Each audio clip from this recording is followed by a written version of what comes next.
So good morning to all of you. Today we are going to start the next topic of the next topic, that is determinant. ये जो है हमारा unit algebra का है, जिसमें matrices और determinant दो चैप्टर इन्वॉल्व होते हैं और फर्स्ट चैप्टर मैट्रिसेस हम लोग प्रीवियस लेक्चर्स में कर चुके हैं. Now today we are going to start with the chapter determinant. First of all, let me tell you the difference between the term matrices and determinant. Difference between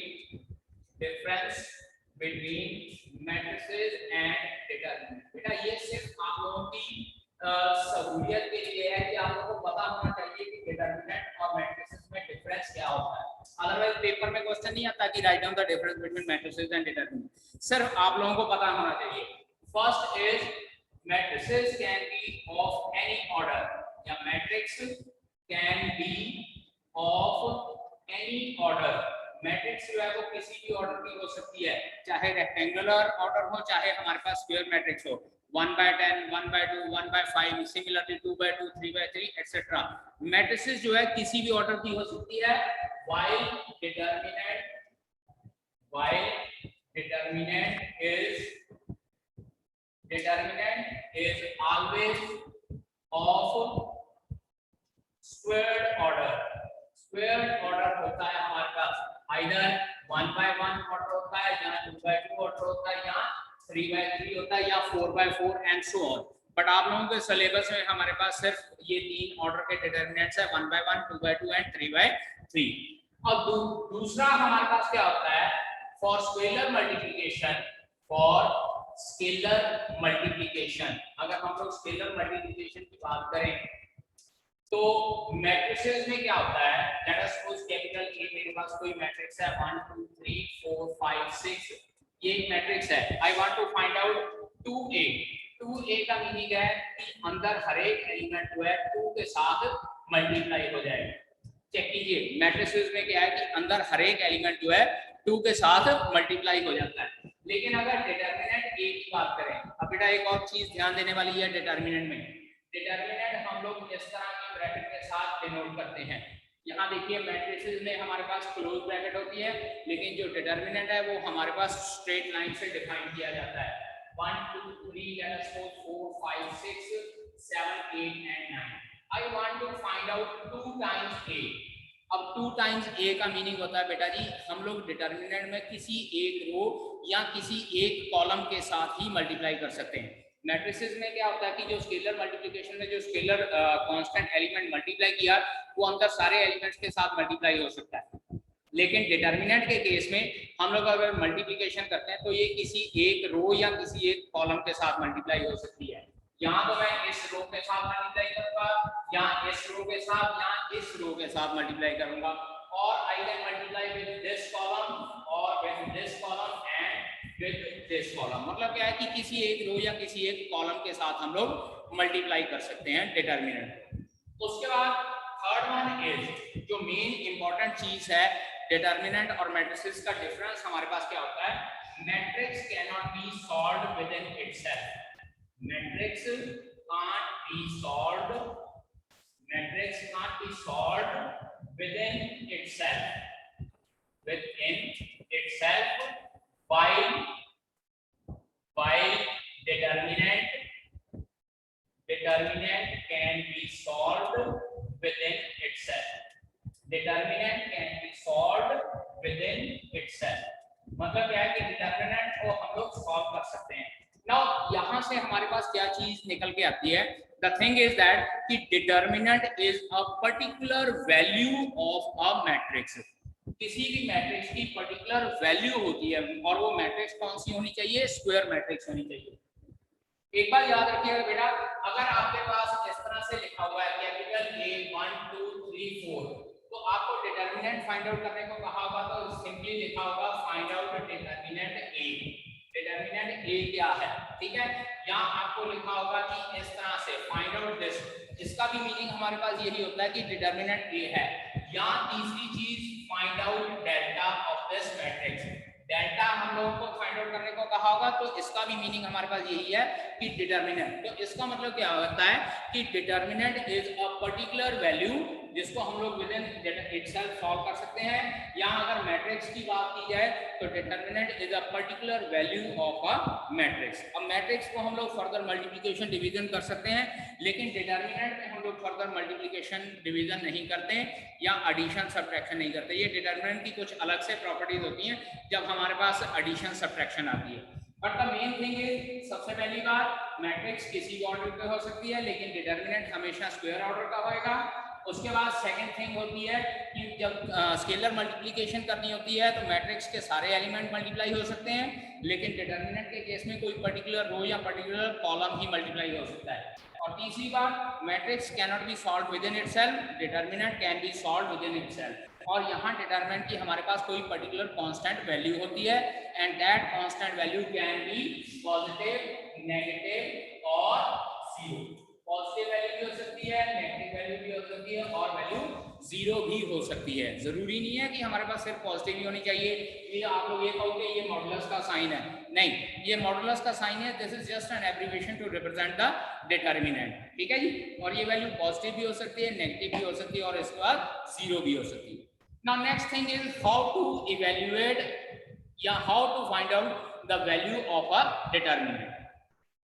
next हमारे पास आता है determinant, means to say how to evaluate a determinant. तीन case होते हैं, if determinant is of order, या ऐसे कह सकते हैं कि मैट्रिक्स इज ऑफ ऑर्डर। किसी मैट्रिक्स का अगर हम लोग डिटर्मिनेंट फाइंड आउट करना चाहते हैं, if matrix is of order 1 by 1। Second case, if matrix is of order 2 by 2, and third case if matrix is of order 3 by 3। let us consider, हम लोग इसकी बात करते हैं capital A is equals to A। एक single element है capital A हमारे पास matrix है जिसका ऑर्डर 1 by 1 है, तो इसका आंसर क्या हो जाएगा? इसका आंसर डायरेक्टली हम लोग A ही लिख सकते हैं। अगर ये प्लस का A है तो प्लस A लिख देंगे, माइनस A है तो माइनस A लिख देंगे, जीरो है तो जीरो लिख देंगे, 1 by 1 मैट्रिक्स। और अगर हमारे पास मैट्रिक्स 2 by 2 ऑर्डर की है, let us consider this is A11, A12, A21 and A22। A11, A12 means to say first row and A21 and A22 means to say second row। In this case हम लोग क्या करते हैं, cross multiplication करते हैं, इसको इससे multiply करना है और इसको इससे मल्टीप्लाई करना है, लेकिन जो ये डॉटेड लाइन लगाई है, डॉटेड लाइन का मीन्स है इनके प्रोडक्ट के साथ हम लोगों ने माइनस का साइन लगाया है। चलिए it's answer will be A11 into A22 minus A21 into A12। दोबारा रिपीट कर रहा हूं, अगर 2 by 2 मैट्रिक्स आती है तो हमारे पास क्या हो जाता है, A11 A12, इसको इसके साथ मल्टीप्लाई करते हैं, मींस टू से डायगोनल एलिमेंट्स को मल्टीप्लाई करना है, लेकिन जब ये डायगोनल एलिमेंट को मल्टीप्लाई करना है तो इसके साथ हम लोगों ने नेगेटिव साइन लगाना है, ठीक है जी। अब इसके बाद हमारे पास मैट्रिक्स आ जाती है 3 by 3 order. let us consider this is A11, A12, A13, then A21, A22, A23, and after that A31, A32 and A33। इस तरह की अगर हमारे पास मैट्रिक्स आती है, then how we need to find out the value of this determinant। एक बात याद रख लीजिएगा कि जब हमारे पास 3 by 3 मैट्रिक्स ऑर्डर आता है तो उसके डिटर्मिनेंट की वैल्यू फाइंड आउट करने के लिए हम लोग कोई पर्टिकुलर रो सिलेक्ट कर लेते हैं या कोई पर्टिकुलर कॉलम सिलेक्ट कर लेते हैं और उसके अकॉर्डिंगली हम लोग डिटर्मिनेंट को एक्सपेंड करते हैं। Now what is the meaning of expansion of the determinant? यहां पे मैं सॉल्व करके दिखाता हूं। Expand bye R1। Expand bye R1 का मतलब है ये रो मेरे पास R1 है, this is R2 and this is R3।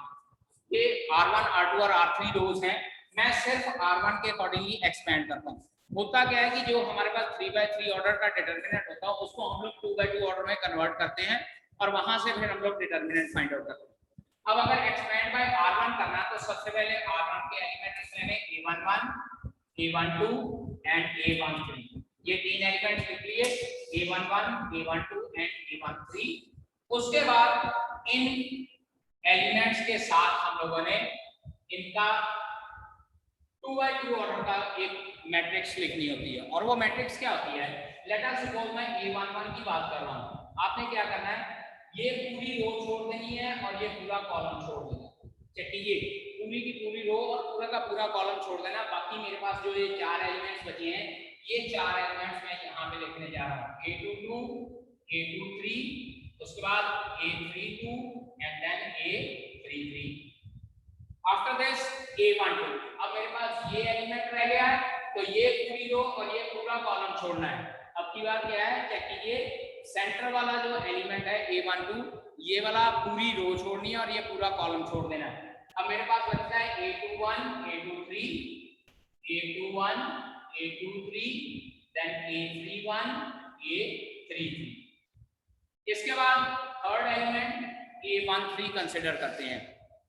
A13 के अकॉर्डिंगली ये पूरी की पूरी रो छोड़ देनी है और ये पूरा कॉलम छोड़ देना। अब मेरे पास ये 4 एलिमेंट बचते हैं, तो it will be written as A21, A22, उसके बाद A31 एंड A32। इसके बाद बेटा हम लोगों ने क्या करना है कि इन तीनों के आगे अल्टरनेटिवली प्लस माइनस के साइन लगाने होते हैं, प्लस माइनस और प्लस। एक बार याद रखिए बेटा जी, जब हम लोग डिटरमिनेंट को सॉल्व करते हैं, फिलहाल आप लोग फॉर द टाइमिंग आप साइन याद रख लीजिएगा, plus minus plus, minus plus minus and plus minus plus. इस तरह से हम लोग अल्टरनेटिव साइन लगाते हैं। अगर R1 से एक्सपेंड करेंगे तो ये साइन लगाएंगे, इसी तरह से अगर R2 से एक्सपेंड करेंगे तो हम लोग ये साइन लगाएंगे, मतलब क्या है कि पहले वाले के साथ माइनस साइन, देन प्लस और उसके बाद माइनस, या अगर R3 से एक्सपेंड करेंगे तो फिर से प्लस माइनस प्लस के साइन लगाते हैं। सिमिलरली जरूरी नहीं है कि ये रो के थ्रू ही एक्सपेंड होता है डिटरमिनेंट, डिटरमिनेंट जो है कॉलम के थ्रू भी एक्सपेंड हो सकता है। हम लोग यहाँ से इस कॉलम के थ्रू भी एक्सपेंड कर सकते हैं। उस केस में मैं A11, A21 और A31 बाहर लिखूंगा और कॉरस्पॉन्डिंगली 2x2 मैट्रिक्स अंदर जो बचेगी वो लिखूंगा मैं अंदर। आफ्टर दैट ये साइन, सिमिलरली अगर C2 कॉलम से करने हैं तो ये वाले साइन, C3 कॉलम से करने हैं तो ये साइन। फिलहाल आप लोगों ने ये साइन अपने माइंड में बिठा के रखने हैं, plus minus plus, minus plus minus and plus minus plus. And this is very important for 3x3 order matrix, क्योंकि 2x2 में तो सिंपली क्रॉस मल्टीप्लिकेशन करनी है और माइनस का साइन कर देना है। 3x3 में एक्सपेंड करने के बाद इस तरह से हम लोग 3 एलिमेंट्स लिखते हैं और उनके कॉरस्पॉन्डिंगली 2x2 मैट्रिक्स लिखते हैं।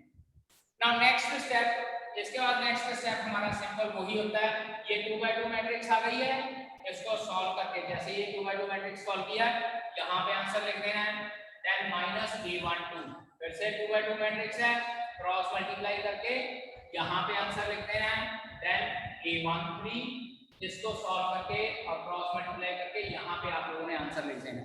तो इस तरह से हम लोग क्या है कि डिटरमिनेंट को सॉल्व कर सकते हैं। और बेटा एक बात याद रखिएगा, डिटरमिनेंट कहीं भी किसी भी तरीके से सॉल्व किया जा सकता है। आप लोग उसको R1 से एक्सपेंड कर सकते हैं, R2 से एक्सपेंड कर सकते हैं, R3 से।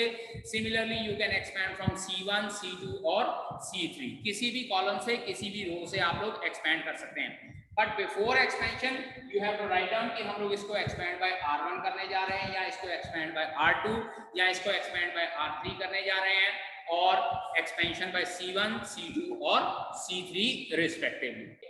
Now in the first question exercise 4.9 check कीजिए, यहाँ लिखा हुआ है इवैल्यूएट द डिटरमिनेंट, और डिटरमिनेंट में फर्स्ट क्वेश्चन हमारे पास गिवन है 2, 4 एंड दिस इज -5 एंड -1। ये 2x2 ऑर्डर का है। 2x2 ऑर्डर में मैंने आपको बताया कि we have to just cross multiply, 2 को -1 से मल्टीप्लाई कर देते हैं और उसके बाद -5 को 4 से मल्टीप्लाई कर देते हैं और बीच में माइनस का साइन, क्योंकि इसको इसके साथ मल्टीप्लाई करना है, इसको इसके साथ, और जो ये डायगोनल एलिमेंट मल्टीप्लाई करने हैं तो बीच में माइनस का साइन लगाना है। So your answer should come out to be -2 + 20 and your answer will be equal to 18. So the determinant of this given matrix, या ये जो 2x2 ऑर्डर का डिटरमिनेंट गिवन है, इसका आंसर हमारे पास कितना आ जाता है 18। ठीक है जी। Now let us start second question first part. Second question का फर्स्ट पार्ट करते हैं। It is given that cos theta minus sin theta then sin theta into cos theta. अब इस डिटरमिनेंट को सॉल्व करना है, क्रॉस मल्टीप्लाई, क्योंकि 2/2 order का है, it will become cos square theta. Check कीजिए पता नहीं, cos theta into cos theta will become cos square theta. Second diagonal multiply होएगा तो it will B minus sin square theta, और बीच में साइन कौन सा, माइनस का लग जाएगा. So ultimately our answer comes out to be cos square theta plus sin square theta, and we know that cos square theta plus sin square theta is always equals to 1. So the value of determinant of this given matrix is 1. अब इसका second part करते हैं, check कीजिएगा. It will B x square minus x plus 1, then x minus 1, this is x plus 1 and x plus 1 here. Cross multiply, इसको इसके साथ multiply करना है, x plus 1 into x square minus x plus 1. उसके बाद ये second को diagonal x plus 1 into x minus 1, और बीच में माइनस का sign. a plus b into a square minus ab plus b square. बेटा 9th क्लास का फार्मूला है. This is the formula for a cube minus b cube. a plus b into a minus b, this is the formula of a square minus b square. और जब solve करते हैं, this is x cube minus 1 minus x square plus 1. ये minus 1 plus 1 cancel out हो जाएगा. Ultimately our answer for this determinant is x cube minus x square. बेटा correction कर लीजिए, यहाँ x cube plus 1 आना है, so it will be plus 1 and this is x cube minus x square plus 2. x cube minus x square plus 2. बेटा correction कर लीजिए, this is the formula of a cube plus b cube. Capital A is equals to 1 2 4 2. Show that हम लोग को ये कहा गया कि 2a is equals to 4 times determinant capital A. अब 2a is equals to 4 times determinant capital A का मतलब है लेफ्ट हैंड साइड पे पहले मैं कैपिटल A को 2 से मल्टीप्लाई करूंगा, जो रिजल्टेंट आंसर आएगा उसका डिटरमिनेंट फाइंड आउट कर लूंगा, और राइट हैंड साइड के लिए पहले डिटरमिनेंट फाइंड आउट कर लेंगे और उसके बाद 4 से मल्टीप्लाई करेंगे. So left hand side and let's just solve करते हैं. 2a will become 2 4a and 4 and 2a determinant. जब इस तरह से मॉडुलस का साइन लगा दिया, it means automatically I am going to find out the determinant. तो डिटरमिनेंट क्या हो जाएगा, 2 multiply by 4 is 8 minus 32. Answer comes out to be -24. ये लेफ्ट हैंड साइड की वैल्यू आई equation number 1. Now right hand side के लिए पहले determinant a निकालता हूं मैं. डिटरमिनेंट a मेरे पास क्या हो जाएगा, 2 minus 8, क्योंकि 4 2 का -8 हो जाएगा, और ये -6. It implies 4 times determinant A will be equals to 4 into -6. Answer is -24. And this is equation number 2. From 1 and 2, we can say that from 1 and 2, we can say that 2 times determinant A is equals to 4 times determinant A. तो it means क्या हो जाएगा, check कर लीजिए, यहाँ determinant A की value minus में भी आ रही है. तभी मैंने कहा था कि जब डिटरमिनेंट का साइन लगाते हैं तो ये प्लस में भी आ सकती है, माइनस में भी आ सकती है, और वैल्यू 0 भी आ सकती है. Don't consider this as modulus sign और आप आंसर निकाल के प्लस में आंसर लिख दें. No, never. इसका आंसर पॉजिटिव भी हो सकता है, नेगेटिव भी हो सकता है, और 0 भी हो सकता है. In fourth question, capital A is equals to this is 1 0 1, after this 0 1 2, and then 0 0 and 4, and we need to show that the determinant of 3 times A is equals to 27 times determinant of A. अब बेटा यहाँ पे ध्यान दीजिए, हमारे पास 3/3 matrix है, तो 3/3 matrix को सॉल्व करने के लिए पहले मैं इसको 2/2 में कन्वर्ट करूंगा और एक्सपेंड समथिंग करने पहले. चलिए पहले बात कर लेते हैं लेफ्ट हैंड साइड की. लेफ्ट हैंड साइड 3a की वैल्यू निकालते हैं. 3a मींस अंदर सारे एलिमेंट्स को 3 से मल्टीप्लाई कर देना. It will B 303 036 00 and 12. ठीक है जी. अब मैं इसको एक्सपेंड करने जा रहा हूं, बेटा ध्यान दीजिएगा. Expand bye R3. R3 से बेटा मैं इसलिए एक्सपेंड कर रहा हूं क्योंकि उसमें मेरे पास 2 एलिमेंट 0 हैं उनके लिए वैल्यू सॉल्व करने की जरूरत नहीं पड़ेगी। तो इसीलिए हमारी कोशिश यही होनी चाहिए जहां मैक्सिमम टर्म 0 आ जाए वहां से हम लोग डिटर्मिनेंट को एक्सपेंड कर सकते हैं। अब एक बात और, मैंने कहा था जब डिटर्मिनेंट एक्सपेंड करना है तो ये साइन ध्यान में रखने हैं, ठीक है जी। तो अब इसके अकॉर्डिंगली देखिएगा, सबसे पहले यहाँ पे 0 मल्टीप्लाई बाय ये पूरा कॉलम ये पूरी रो छोड़ देनी, 0 3 3 6, उसके बाद माइनस का साइन और ये 0 मल्टीप्लाई बाय ये पूरा कॉलम ये पूरी रो छोड़ देनी, 3 0 एंड दिस इज 3 6।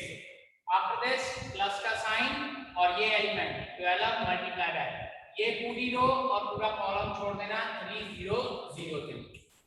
अब बेटा यहाँ इसके बाहर 0 है, इसके बाहर 0 है, इनकी तो डायरेक्ट आंसर 0 माइनस 0 आ जाएगा। इसको सॉल्व करते हैं, 12 into 3 3 जा 9 minus 0, 12 9 जा 108। ये मेरे पास फर्स्ट इक्वेशन आई है जब मैंने इसको 3a को एक्सपेंड किया, एक्सपेंड बाय 3 r3, इसको इस तरह से लिख सकते हैं 3a determinant is equals to 108। अब बात करते हैं determinant a, direct determinant a निकालता हूं।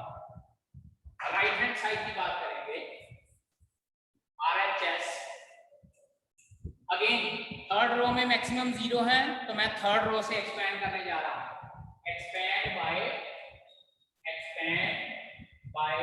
R3।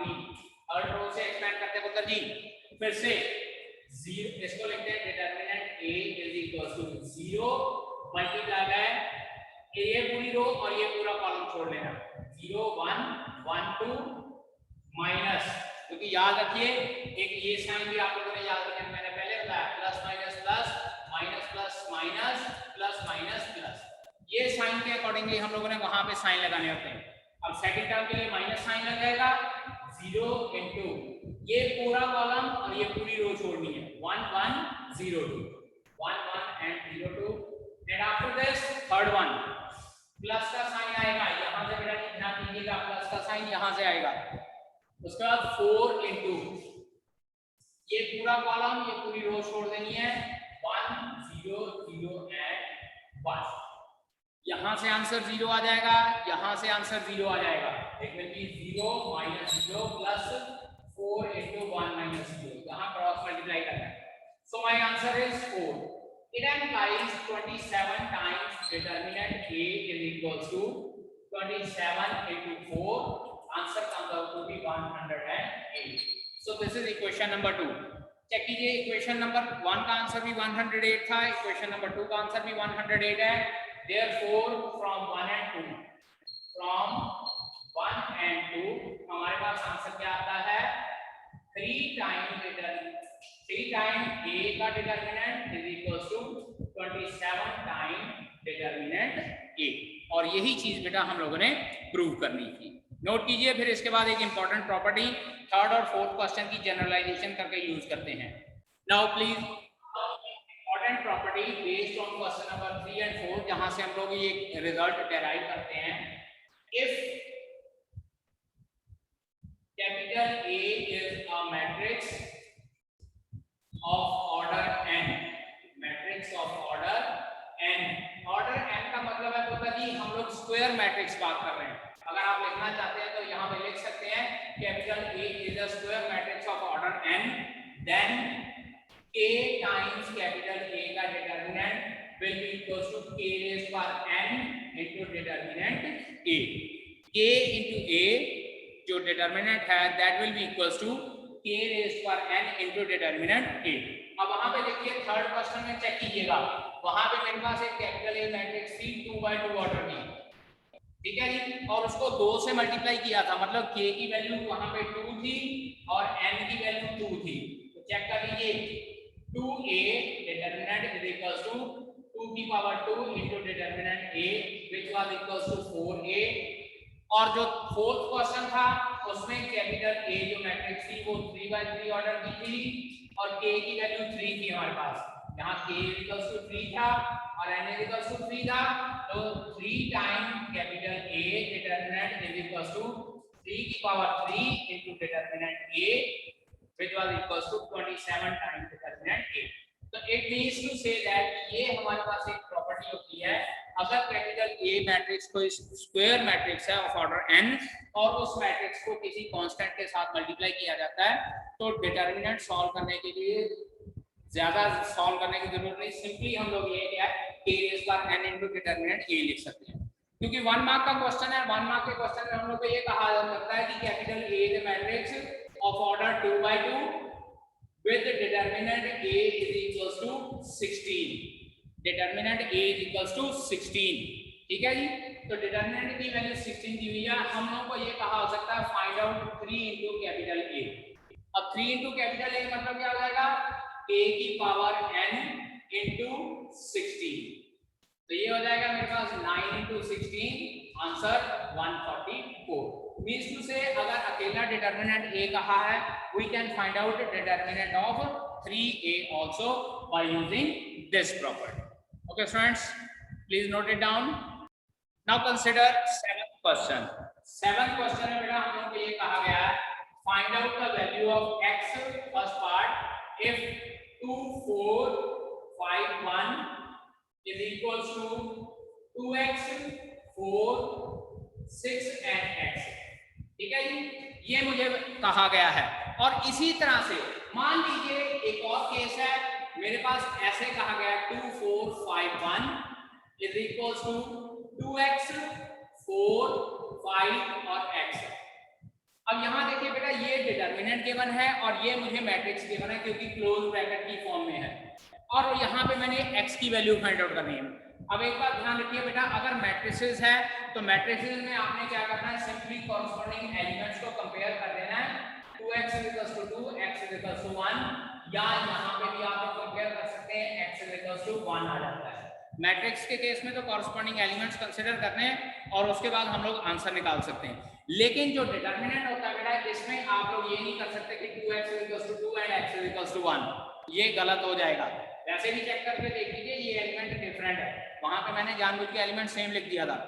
तो अब अगर हमारे पास डिटर्मिनेंट है तो इसको सॉल्व करने के लिए क्या करना है, डिटर्मिनेंट सॉल्व कीजिए, 2 - 20 चेक कीजिए cross multiply, and this is equals to 2x² - 24, -18 is equals to 2x² - 24, 24 उधर चला जाएगा, so 2x² is equals to 6, x² is equals to 3, x की वैल्यू बेटा जी ±√3, ये हमारे पास आंसर आता है। चेक कीजिए, यहाँ पे आंसर x = 1 था, लेकिन यहाँ पे आंसर x ± √3 है।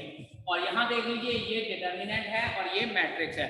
पेपर में ये भी ऐसे ही होता है, आप लोगों ने चेक करना है कि आपको मैट्रिक्स गिवन है या आपको डिटर्मिनेंट गिवन है। अगर मैट्रिक्स गिवन है तो कॉरस्पॉन्डिंग एलिमेंट्स आप लोगों ने इक्वेट करने हैं और x की वैल्यू फाइंड आउट करनी, लेकिन अगर डिटर्मिनेंट गिवन है तो डिटर्मिनेंट को सॉल्व करने के बाद आप लोगों ने x की वैल्यू फाइंड आउट करनी है।